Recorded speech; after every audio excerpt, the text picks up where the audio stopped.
Havendo quórum legal, declaro aberta na modalidade telepresencial a 27ª sessão ordinária da Primeira Câmara, realizada em conformidade com a Resolução 1124/2020, com as presenças dos ilustres conselheiros substitutos Daniela Zago, em substituição ao conselheiro Estilaco Xavier, e Roberto Loureiro, em substituição ao conselheiro César Miola, nos termos da Resolução 1153 de 2022 desse Tribunal. Registro também as presenças dos ilustres senhores conselheira substituta Letícia Ramos, adjunto de procurador do Ministério Público de Contas Ângelo Grabin Borghetti, procurador do Estado Dr. Eusébio Fernando Ruschel, ausente o conselheiro presidente desta Câmara, Estilaco Xavier, participando da 20ª Semana Jurídica, promovida pelo Tribunal de Contas do Estado de São Paulo, na cidade de São Paulo, sendo substituído nesta sessão pela conselheira Daniela Zago. Saúdo os senhores advogados, administradores, servidores e o público que nos assiste pelo canal do TCE no YouTube ou através do portal deste tribunal. Saúdo ainda a equipe que assessora esta sessão, a secretária Andréa Fátima do Nascimento e o responsável pela sala virtual oficial de controle externo, Rodrigo da Silva Mateus. Em discussão, a ata da 26ª sessão desta Primeira Câmara, realizada em 2 de agosto de 2022, ficando assegurado aos senhores conselheiros, nos termos regimentais, o prazo de 48 horas para apresentarem por escrito ressalvas. Está em votação a referida ata. Está aprovada. Pergunto ao conselheiro substituto Roberto Loureiro se existe algum processo a ser retirado de pauta. Cumprimento, senhor presidente, conselheiro Renato Azeredo, também as colegas Daniela Zago, Letícia Ramos, procurador do MPC Ângelo Borghetti, procurador do Estado Dr. Eusébio Ruschel, secretário Andréia, todos que nos acompanham. Eu informo que eu mantenho a pauta, senhor presidente. Obrigado, conselheiro. Eu informo que os itens 6 e 9 da minha pauta eu estou retirando.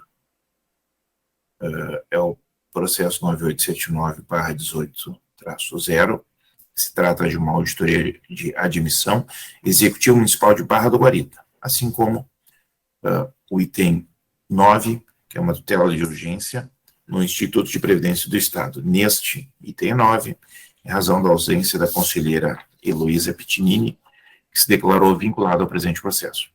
E o item 6, em razão de ajustes que devo realizar.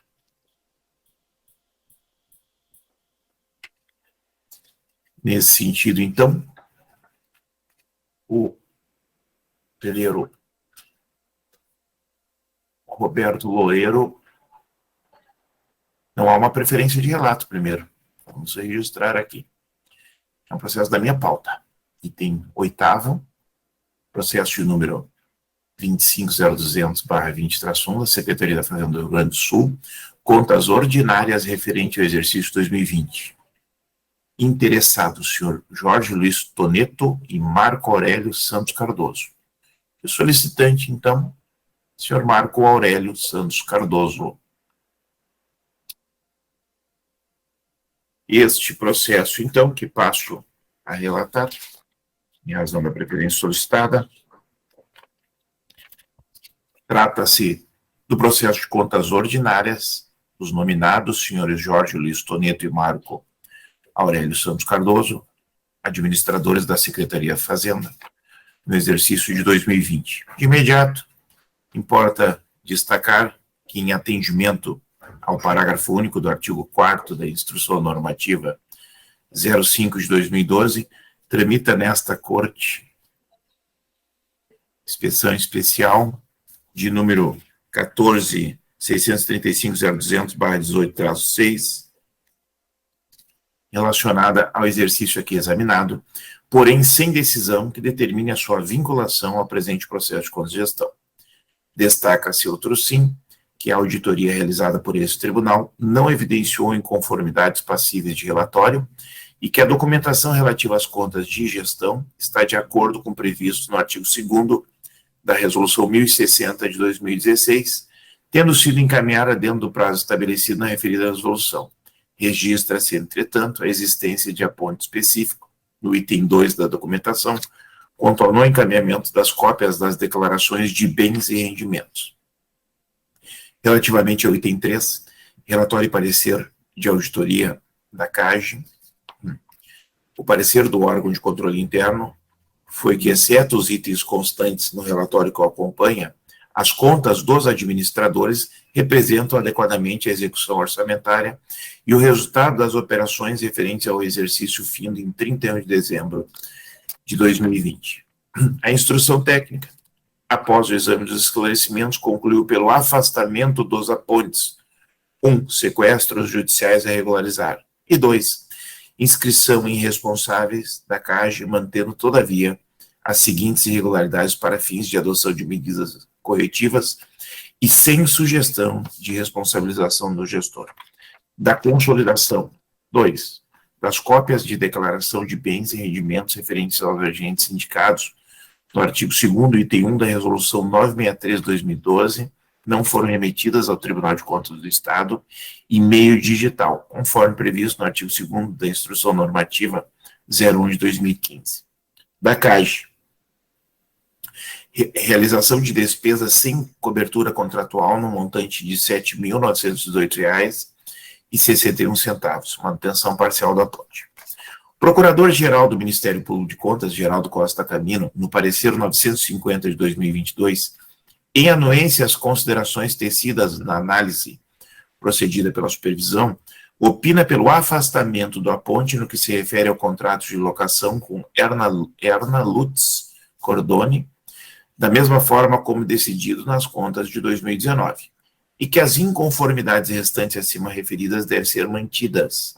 Todavia, não havendo nexo causal entre eventual ação ou omissão do administrador e as pouquíssimas situações irregulares, tampouco a existência de dolo ou culpa na conduta do responsável, sugere que não se aplique penalidade pecuniária, tampouco que as falhas restantes repercutam negativamente no julgamento das contas do gestor, em observância ao previsto no artigo 8º da Lei de Introdução às Normas do Direito Brasileiro.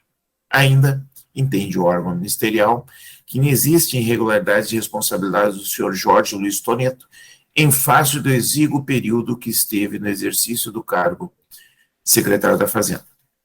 Ao final, sugere regularidade de contas dos senhores Marco Aurélio Santos Cardoso e Jorge Luiz Toneto, administradores do exercício 2020, nos termos do inciso 1 do artigo 84 do regimento desse tribunal. Recomendação ao atual administrador para que evite a reincidência dos apontes criticados nos autos, bem como verificação e futura auditoria das medidas implementadas nesse sentido. Ciência, Contadoria e Auditoria Geral do Estado, nos termos do artigo 86 do regimento desse tribunal. Este é o relatório e o voto disponibilizado a vossas excelências tem o seguinte teor: considerando a natureza e o número de falhas remanescentes relacionadas ao não envio da documentação pessoal dos administradores dessa Cor de Contas, constante no item 2 da consolidação, e a realização de uma única despesa sem cobertura contratual, item 3 da CAGE, anulo integralmente a posição da área instrutiva e do agente ministerial pela recomendação ao gestor quanto à necessidade do atendimento às regras do artigo 2º da Instrução Normativa 01 de 2015 e evite a realização de despesas sem a devida garantia contratual e regularize aquela independente de termo aditivo. Assim, voto por julgar regulares as contas ordinárias dos senhores Marco Aurélio Santos Cardoso e Jorge Luiz Toneto, ambos administradores da Secretaria da Fazenda do Rio Grande do Sul, no exercício 2020, nos termos do inciso 1 do artigo 84 do regimento interno desse tribunal. Recomendar ao atual administrador para que evite a reincidência dos apontes criticados nos autos e para que regularize o aponte pendente. E, por fim, dar ciência, contadoria e auditoria geral do Estado, nos termos do artigo 86 do regimento interno desse tribunal. E como voto no presente processo, coloco a matéria em discussão. Olhe os votos, como vota a conselheira Daniela Zaga. Excelentíssimo conselheiro Renato Azeredo, Saúdo Vossa Excelência, conjuntamente saúdo os conselheiros Roberto e Letícia, o representante do Ministério Público de Contas, Ângelo Borghetti, o representante da PGE, Dr. Eusébio Ruschel, a quem conjuntamente parabenizo pela homenagem recebida pela PGE na semana anterior. Uma saudação especial a todos os servidores desta casa, em nome da Andréia Nascimento, e também uma saudação especial ao público que nos assiste, com destaque aos gestores e advogados. Excelências, eu informo que acompanho na íntegra o voto do conselheiro relator Renato Azeredo. Bem, com voto o conselheiro Roberto Loureiro. Também acompanho Vossa Excelência. Então, proclamo o resultado no sentido de acolhimento à unanimidade do presente voto. Nesse sentido, então, passamos a pauta com a palavra ao conselheiro Roberto Loureiro para relatar os processos da sua pauta. Obrigado, senhor presidente. Renovo saudações. Passo ao item 1. Processo 3.134.0219.7, contas de governo, exercício de 2019, Executivo Municipal de Candiota, gestores Adriano Castro dos Santos, prefeito, e Gil Deison Lopes Pereira, vice-prefeito. Tendo em vista que o voto foi disponibilizado com antecedência aos demais julgadores, eu passo à parte conclusiva. A análise das falhas arroladas nos autos e consideradas não elididas indica que elas, no seu conjunto, não comprometem a gestão do prefeito no exercício em apreço. Quanto ao vice-prefeito, deixo de lhe atribuir responsabilidade pelos fatos narrados nos autos, uma vez que, em relação a ele, não foram realizados quaisquer apontamentos. Parte dispositiva no seguinte sentido: emitir parecer favorável, com ressalvas, à aprovação das contas de governo do senhor Adriano Castro dos Santos, administrador do município de Candiota, em 2019, emitir parecer favorável à aprovação das contas de governo de Gil Deison Lopes Pereira, recomendar ao atual gestor que adote providências de modo a prevenir ocorrências como as apontadas nesses autos, notadamente aquelas contidas nos apontes 5.5, 11.8.1.4 e 10.1c.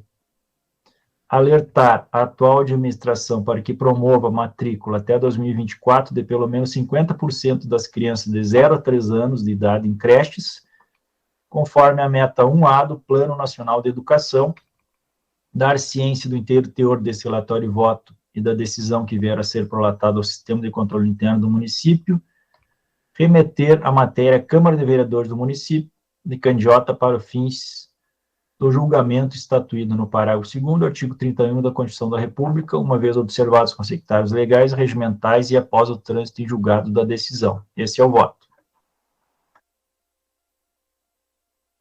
Coloco a matéria em discussão.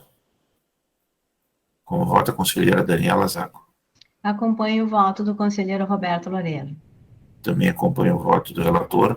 Voto acolhido à unanimidade.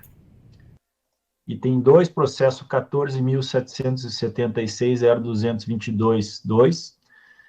Trata-se de representação apontando possíveis irregularidades no pregão presencial número 5 de 2022 do Executivo Municipal do Espumoso, que tem como objeto o fornecimento de pneus e câmeras de ar. O gestor é Douglas Fontana. Como o voto é bastante extenso e já foi disponibilizado com antecedência, passo à parte dispositiva, que é no seguinte sentido: declarar a perda do objeto em relação à tutela de urgência concedida e ao presente processo, recomendar ao atual administrador que, em deflagrando novo certame envolvendo o mesmo objeto, se abstenha de reprisar as inconformidades constatadas neste expediente e observe as diretrizes estabelecidas no processo número 19.460.0221.8. Extinguir o feito sem julgamento de mérito, forte no artigo 485, inciso 4º do Código de Processo Civil, combinado com o artigo 147 do Regimento Interno desse Tribunal. Dar ciência do inteiro teor desse relatório e voto da decisão que vier a ser prolatada à empresa representante, ao Sistema de Controle Interno e à Câmara de Vereadores do município, e arquivar o expediente após o trânsito em julgado da decisão. É como voto. Coloco a matéria em discussão. Como vota a conselheira Daniela Zago. Acompanho na íntegra o voto do conselheiro Roberto Loureiro. Também acompanho o relator, o voto acolhido à unanimidade. Eram esses processos que tinha, senhor presidente. Obrigado. Agradeço a Vossa Excelência, conselheiro Roberto, e passo, então, aos exames do processo da minha pauta. E, assim como Vossa Excelência, foram disponibilizados com bastante antecedência, o que vão permitir uma síntese, e fico à disposição para qualquer esclarecimento. Então, primeiro item da pauta, processo 16393/18.1, trata o processo do exame da legalidade para fins de registro do ato de aposentadoria por tempo de contribuição de Isaac Boeira da Silva, no cargo de motorista, portaria 197/2018, retificada pela portaria 011 de 2020, editada com fundamento no artigo 40, parágrafo 1º, inciso 3, a linha A, e parágrafo 3º e 17º da Constituição Federal, redação dada pela Emenda Constitucional 41 de 2003. Neste processo, cumpridos os trâmites processuais de intimação previstos e transcorrido em habeas o prazo oferecido à origem, o CIPAM, mediante a informação que indica o número e a peça onde se encontra nos autos, e o Ministério Público de Contas, através do parecer 7893 de 2022, da lavra da adjunta procuradora Fernanda Ismael, ratificaram a sugestão de negativa de registro à inativação. E o dispositivo do voto, então, é por negar registro às portarias 197/2018 e 011/2020, que dizem com a concessão de aposentadoria a Isaac Boeira da Silva no cargo de motorista. Determinar ao gestor que cientifique o servidor da presente decisão, da qual poderá, querendo, interpor recurso de embargo na qualidade de terceiro juridicamente interessado. Fixar o prazo de 30 dias para que a autoridade competente promova e comprove perante esta Corte, após o trânsito em julgado, a desconstituição do ato referido na linha A, nos termos do artigo 98 do regimento desse tribunal, transcorrido o prazo fixado no item anterior, sem que tenha havido a desconstituição do ato, pela imediata sustação deste, consoante o disposto no artigo 71-10 da Constituição Federal. Dar ciência do inteiro teor do relatório e voto deste conselheiro, bem como desta decisão aos integrantes do sistema de controle interno do município. Alertar ao atual administrador de que a eventual manutenção do ato considerado irregular após o trânsito em julgado desta decisão poderá repercutir negativamente sobre as suas contas. Transitada em julgado a decisão, remeta os seus autos à unidade técnica responsável para que sejam adotadas as providências de praxe. É o voto e coloca a matéria em discussão.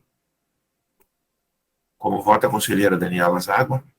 Acompanho o voto de Vossa Excelência na íntegra. Como vota o conselheiro Roberto Loureiro? Também acompanho. Então, voto acolhido à unanimidade. Passo ao segundo item da pauta, processo 9869/170, que trata de um processo do exame da legalidade para fins de registro de atos de admissão de pessoal ocorridos no Executivo Municipal de Ibiaçá, no período de 1º de janeiro de 2016 a 31 de dezembro de 2016.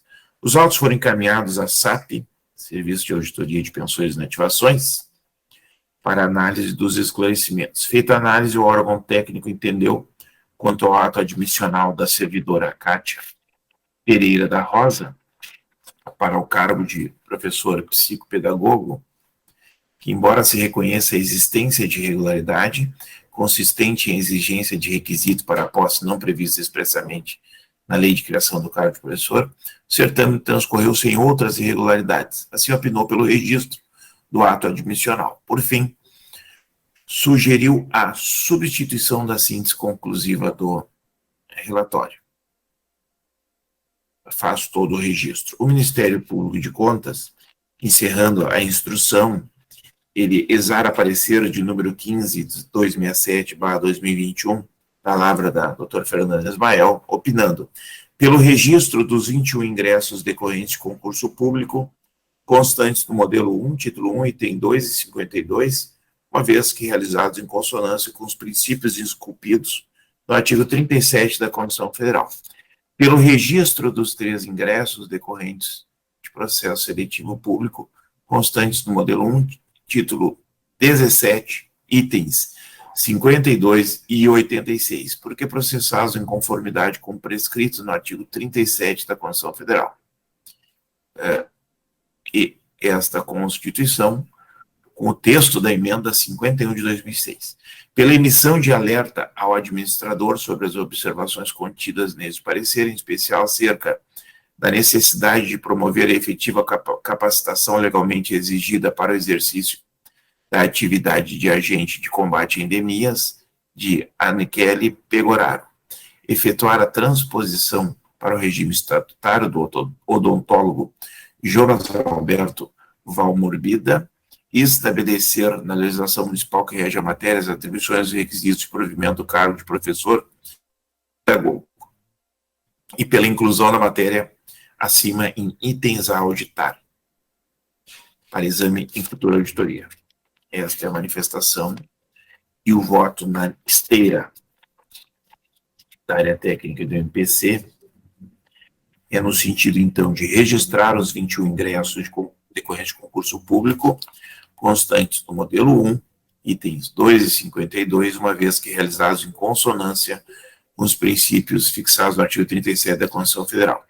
Registrar os 3 ingressos decorrentes do processo seletivo constantes do modelo 1, título 17, itens 52 e 86, porque processados em conformidade com o prescrito no artigo 37 da Constituição Federal, com a emenda 51 de 2006. Alertar o administrador sobre as observações contidas nesse parecer, em especial acerca da necessidade de promover a efetiva capacitação legalmente exigida para o exercício da atividade de agente de combate a endemias de Aniquele Pegoraro, efetuar a transposição para o regime estatutário do odontólogo Jonas Alberto Valmorbida, estabelecer na legislação municipal que rege a matéria as atribuições e os requisitos de provimento do cargo de professor psicopedagogo, incluir as matérias acima nos itens a auditar para exame e futura auditoria, recomendar ao atual gestor a adoção de medidas voltadas a impedir a reincidência da impropriedade. É o voto. Coloco a matéria em discussão. Como vota a conselheira Daniela Zago. Acompanho o voto de Vossa Excelência. Como vota o conselheiro Roberto Loureiro. Também acompanho.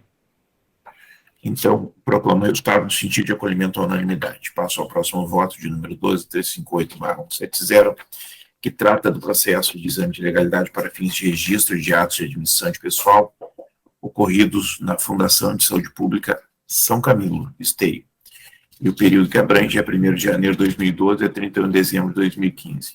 O órgão técnico, no relatório de auditoria que indica a peça, procedeu à análise de 175 atos de admissão, todos por meio de contratação por tempo determinado, sugeriu ao final a adoção das seguintes providências.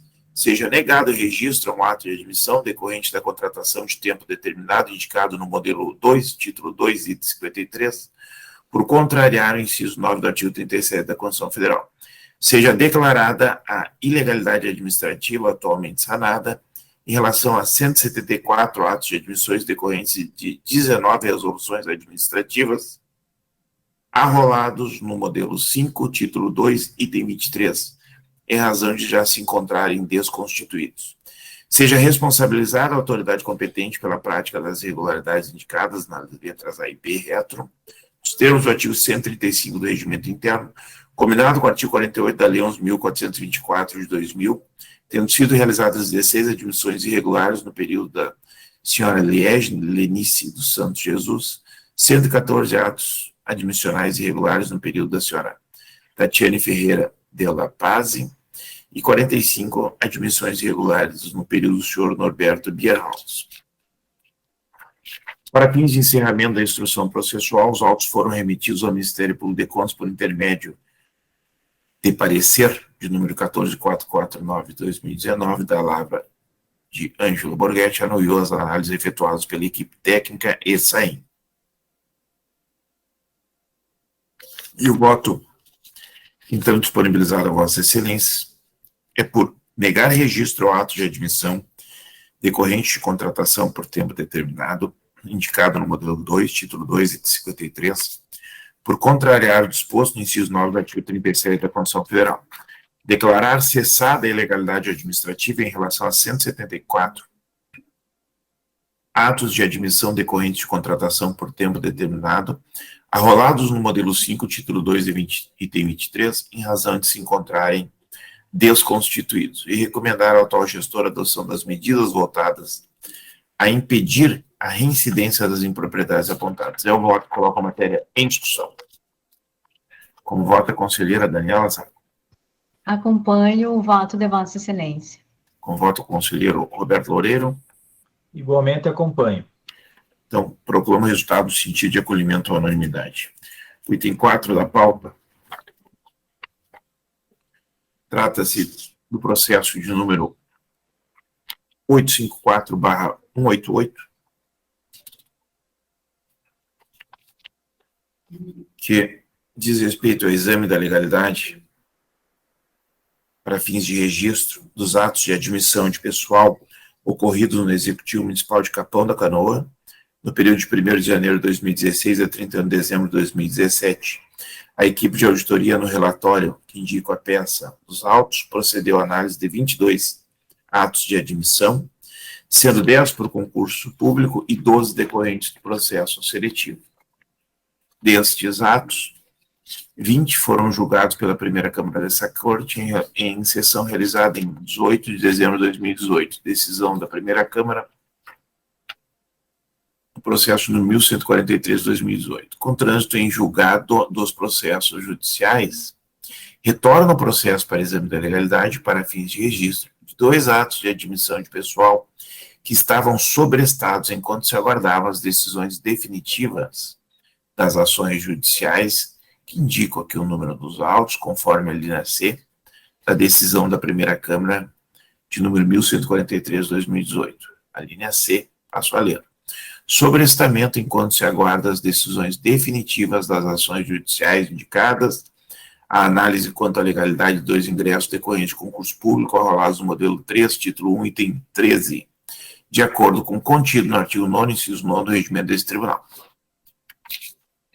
O Serviço de Auditoria da Região de Porto Alegre, SRPA-1, por meio da informação 11 de 2021, após o retorno de diligência, entendeu que a admissão da servidora Joyce Mara Serafim Collet possui condições de registro, visto que foi realizada à época em virtude de cumprimento de decisão judicial e também que, com a revisão da referida decisão pela improcedência da ação, a auditada efetivou a exoneração da servidora. Para fins de encerramento da instrução processual, os autos retornaram ao órgão ministerial, que, por intermédio do parecer 6791 de 2020, palavra da doutora Fernanda Ismael, opinou pelo registro do ato admissional de Lucas Bender e pela declaração de ilegalidade administrativa em relação ao ato admissional da servidora Joyce Mara Serafim Collet, por entender que a sentença prolatada no mandado de segurança, que indica o número, que havia reconhecido seu direito à nomeação, mesmo antes de outros candidatos melhores classificados no competitório, foi reformada no julgamento do recurso de apelação 767-848697, sendo que o entendimento exarado no acordo da 4ª Câmara Civil do Tribunal de Justiça do Rio Grande do Sul transitou em julgado. Entretanto, como tal ato foi posteriormente desconstituído, considera-se cessada a ilegalidade administrativa. E aqui, o voto é encaminhado, então, no sentido de registrar o ingresso decorrente de concurso constante do modelo 3, título 1, item 13, uma vez que é realizado em consonância com os princípios do artigo 37 da Constituição Federal. Declarar cessada a ilegalidade administrativa em relação ao ingresso decorrente de concurso público constante do modelo título 1, item 13, visto que o ato já foi desconstituído. Por fim, recomendar ao atual gestor a adoção de providências voltadas a impedir a reincidência das impropriedades apontadas. É como voto o presente processo e coloco a matéria em discussão. Como vota a conselheira Daniela Zago? Acompanho o voto de Vossa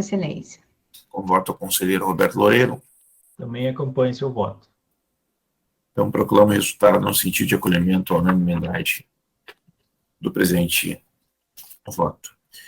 O item 5 da pauta, processo 9066-185, trata do exame de legalidade para fins de registro de atos de admissão de pessoal ocorridos no Executivo Municipal de Amaral Ferrador.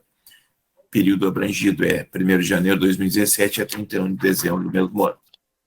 A equipe de auditoria, no relatório que indica a peça dos autos, procedeu à análise de 50 atos de admissão, todos por meio de contratação por tempo determinado, e sugeriu ao final a adoção das seguintes providências. Seja negado registro aos 48 atos de admissão decorrentes de contratação por tempo determinado indicados no modelo 2, título 2, item 53, por contrariar o disposto no inciso 9 do artigo 37 da Constituição Federal.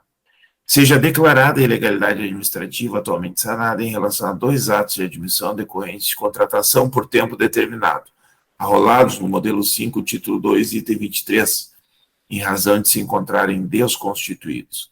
Seja responsabilizada a autoridade competente pela prática das irregularidades indicadas nas letras A e B retro, nos termos do artigo 135 do regimento desse tribunal, combinado com o artigo 48 da Lei Estadual 11.424, tendo sido realizados 50 admissões irregulares no período do senhor Nathaniel Sátiro Doval Cândia.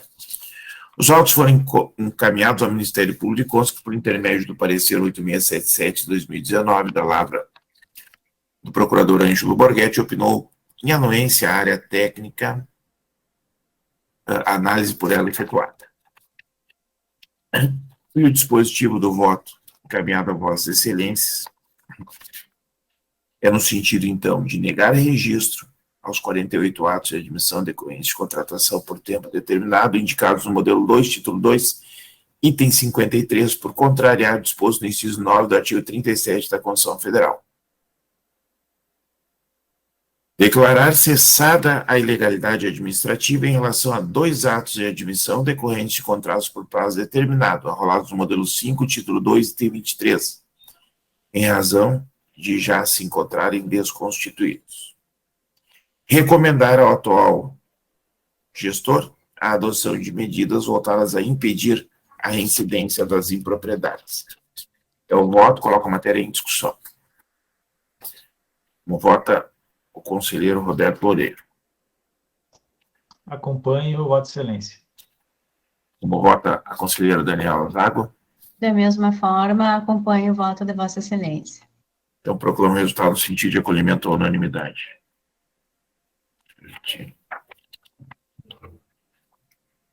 Por fim, o item 7 da minha pauta, processo 15.722.0200/173, que trata o presente processo do exame da legalidade para fins de registro dos atos administrativos derivados de pessoal ocorridos no Executivo Municipal de Cacequi, no período de 16 de novembro de 2011 a 20 de julho de 2013.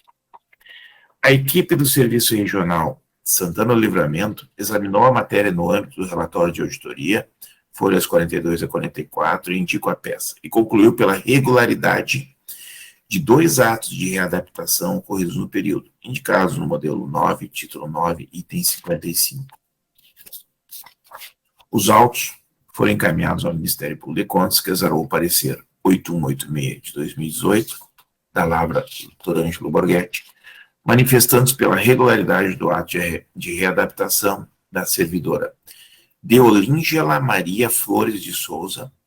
Já em relação ao ato da servidora Cláudia Ferreira Gomes de Almeida, do cargo de servente para o de digitador cadastrador, embora tenha sido efetivado em face de restrições físicas, precedida de perícia médica, sugeriu pela sua irregularidade, alegando a diferença significativa de escolaridade, pois era exigida a escolaridade no cargo originário, a 2ª série do 1º grau, e no cargo atual, o 1º grau completo, bem como a complexidade das atribuições. Por fim, opinou nos termos seguintes: pela intimação do auditado para que comprove esta Cor de Contas a intimação da servidora Cláudia Ferreira Gomes de Almeida acerca da proposição de irregularidade de seu ato de readaptação, pela intimação do auditado para que no prazo de 30 dias a contar da juntada do aviso de recebimento postal aos autos, apresentar os esclarecimentos que entender necessários para comprovar a legalidade do ato de readaptação, nos termos do inciso 2 do parágrafo 1º do artigo 63 da Lei Orgânica do Tribunal de Contas do Estado do Rio Grande do Sul, bem como inciso 5º do artigo 12 e parágrafo 5º do artigo 117 do mesmo regimento, ou melhor dizendo, do regimento interno desse tribunal, pela regularidade de um ato de readaptação indicado no modelo 9, título 9, item 55, relativo à servidora Deolíngela Maria Flores de Souza, porque é realizado em conformidade com os princípios incertos no artigo 37 da Carta Magna, e pela irregularidade de um ato de readaptação indicado no modelo 9, título 9, item 55, referente à servidora Cláudia Ferreira Gomes, de vez que realizado em afronta aos princípios incertos no artigo 37 da Constituição Federal. O Serviço de Admissões Estaduais e Municipais, SAIM, por meio da informação juntada aos autos, alega que, em relação ao ato de readaptação da servidora Cláudia Ferreira Gomes de Almeida, há uma significativa diferença de escolaridade entre os cargos servente e de digitador, cadastrador, o que resultaria em incompatibilidade e evidenciaria a investidura da servidora em novo cargo, sem a realização de concurso público. Tal situação afronta o disposto no artigo 37, inciso 2 da Constituição Federal, caracterizando uma espécie de ascensão funcional, procedimento esse declarado inconstitucional pelo Supremo Tribunal Federal, súmula vinculante número 43. Ao final, sugeriu pela regularidade do ato de readaptação da servidora Deolíngela Maria Flores de Souza e pela irregularidade no ato de readaptação da servidora Cláudia Ferreira Gomes de Almeida. Por fim, Ministério Público de Contas, novamente, o exarar parecer, agora, de número 2363 de 2020, anuindo ao exame realizado pelo SAIM, retificou o parecer 8186 de 2018 apenas quanto à síntese conclusiva, e passa a ser no seguinte sentido: pela regularidade de um ato de readaptação no modelo 9, título 9, item 55, relativo à servidora Deolíngela Maria Flores de Souza, porque é realizado em conformidade com o princípio incerto no artigo 37 da Constituição Federal, e pela regularidade de pela irregularidade, melhor dizendo, de um ato de readaptação indicado no modelo 10, título 9, item 56, referente à servidora Cláudia Ferreira Gomes, de vez que realizado em afronta aos princípios incertos no artigo 37 da Constituição Federal. Eu faço na fundamentação uma análise da matéria, e aqui eu não estou acompanhando nem o Ministério Público, nem a área técnica. Registro que, de fato, não há como negar que a diferença de escolaridade entre os cargos é significativa, pois importa mais de 8 anos de estudo. Contudo, pelas razões que passo a expor, entendo que, no caso concreto, deve ser relevada para que a decisão reflita a justiça a situação posta em exame. Primeiro, há de se considerar que estamos diante de uma alteração funcional ocorrida há quase uma década. A readaptação se deu em 16 de novembro de 2011. Diante desses fatos, com razão a servidora, quando requer que seja considerada boa-fé no seu agir, que não deu causa à suposta irregularidade, e que se submeteu à alteração de cargo e respectivas atividades, acreditando que a administração estava atuando de forma correta, proporcionando as condições necessárias para que permanecesse em atividade sob o manto da legalidade, incidindo depois de tão longo período os princípios da confiança legítima e da segurança jurídica. Cabe destacar também que, apesar da diferença de escolaridade exigida para os cargos, o padrão remuneratório e a carga horária de trabalho semanal são idênticos, conforme observado no relatório de auditoria, o que indica não existir superioridade funcional significativa dos integrantes de um cargo para o outro. Ainda, em nenhum momento foi questionado pela administração pública a efetiva capacidade da servidora em desempenhar as novas funções, que, no meu entender, não se revestem de alta complexidade. Por fim, ficou demonstrado nos autos que a servidora possui a escolaridade superior à requerida para o exercício do cargo em que ela fora readaptada. Então, diante de todo esse quadro, desse contexto, o voto encaminhado no sentido, então, da regularidade dos 2 atos de readaptação indicados no modelo 9, título 9, itens 55 e 56, pois realizados em conformidade com o artigo 37, caput da Constituição Federal. É como vota no presente processo, coloca a matéria em discussão. Como vota a conselheira Daniela Zago. Excelentíssimo conselheiro Renato Azeredo, dadas as peculiaridades do caso concreto, acompanho Vossa Excelência na íntegra. Como vota o conselheiro Roberto Loureiro. Também acompanho. Então, nesse sentido, proclamo o resultado em que o presente voto for acolhido à unanimidade diante das suas circunstâncias e especificidades. Encerrada a minha pauta, também para essa sessão, eu coloco a palavra à disposição dos conselheiros e do representante do Ministério Público de Contas, assim como do Procurador do Estado. Dr. Eusébio Rústico, com a palavra. Obrigado, senhor presidente. Saúdo Vossa Excelência, conselheiro Renato Azeredo, na presidência dos trabalhos dessa sessão da primeira Câmara, as conselheiras substitutas Daniela Zago, Letícia Ramos, conselheiro substituto Roberto Loureiro, adjunto de procurador do Ministério Público de Contas, Ângelo Borghetti, secretária Andréia Nascimento, na sua pessoa, os servidores da casa, e a todos que nos assistem pelos canais virtuais. Eu gostaria de agradecer pelas palavras amáveis da conselheira Daniela Zago, e esse agradecimento é extensivo a todos os membros, servidores da Corte de Contas.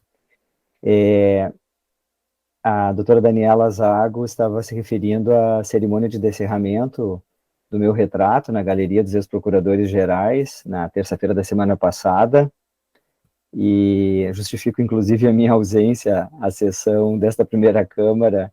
Em razão disso, eu havia comunicado o presidente Estilac Xavier, e foi um momento de muita felicidade, celebração, fechamento simbólico de um período de 4 anos de gestão, entre 2015 e 2018, como Procurador-Geral do Estado, cargo que exerci com muita honra, e lá estavam o presidente do Tribunal de Contas, conselheiro Alexandre Postal, e a adjunta de procurador do Ministério Público de Contas, Daniela Toniaso, muito bem representando esta casa, e tive a oportunidade no meu discurso de fazer referência ao quão bem me sinto acolhido nesta Corte de Contas, a fidalguia com que fui recebido aqui a partir do início do ano de 2019, logo após o término da gestão,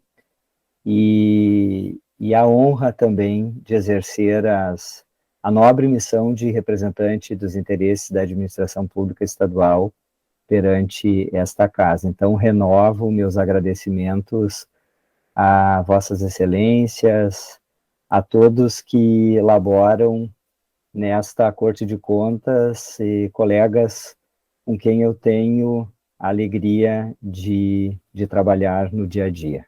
Muito obrigado. Muito bem. Parabéns a Vossa Excelência, feliz lembrança da conselheira Daniela Zago, devia ter feito desde o início, mas a conselheira oportunizou que fizéssemos, então, essa homenagem a Vossa Excelência com o descerramento do quadro. Parabéns a Vossa Excelência. Alguém mais quer fazer uso da palavra? Muito obrigado. Então, com isso, eu declaro encerrada a presente sessão, convocando outra para o dia 16 de agosto de 2022, às 14 horas. Uma boa tarde a todos.